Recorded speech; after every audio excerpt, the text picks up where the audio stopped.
لیکن نماز ایک ایسا فرض ہے، ایک ایسا فریضہ ہے، اس کا حکم اس طرح سے آسمان سے نیچے نہیں اترا، بلکہ آپ علیہ الصلوۃ والسلام جب معراج پہ تشریف لے گئے نا تو اللہ رب العزت نے نماز کا تحفہ عطا فرمایا۔ یہ خصوصیت ہے نماز کی، یہ تمام احکامات میں سے نماز کو خصوصیت ہے کہ اللہ رب العزت نے معراج میں بلا کر اللہ رب العزت نے سرکار کو عطا فرمایا، اور یہ بڑا تحفہ ہے اللہ رب العزت کا۔ نماز ایک تحفہ ہے۔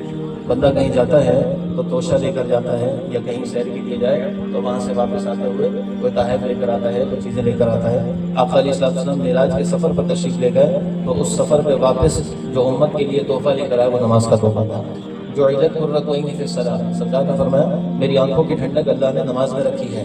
من اقامھا فقد اقام الدین ومن ہدمھا فقد ہدم الدین، جس نے نماز کو قائم کیا اس نے اپنے دین کو بچا لیا، دین کو قائم کیا، اور جو نماز کو چھوڑ دیتا ہے، کھا دیتا ہے، برباد کر دیتا ہے، سرکار نے فرمایا اس کا دین ہی برباد ہے، اس نے اپنے دین کو برباد کر دیا۔ میرے بھائیو دوستو، نوجوان دوستو، جو آپ اتنا اہتمام کرتے ہیں، احترام کرتے ہیں، کس قسم کی قربانیاں دیتے ہیں، پھر محفلیں سجاتے ہیں، لوگوں کو دعوت دیتے ہیں، تو آج سے نیت بنا لیجئے۔ مجھے امید ہے کہ آپ سب پڑھتے ہی ہوں گے، باقاعدگی سے پڑھتے ہوں گے۔ آج اس محفل میں خاص نیت کر لیجئے کہ انشاءاللہ جب تک زندگی باقی ہے نمازیں قائم کرتے رہیں گے، انشاءاللہ بے نمازی نہیں رہیں گے انشاءاللہ۔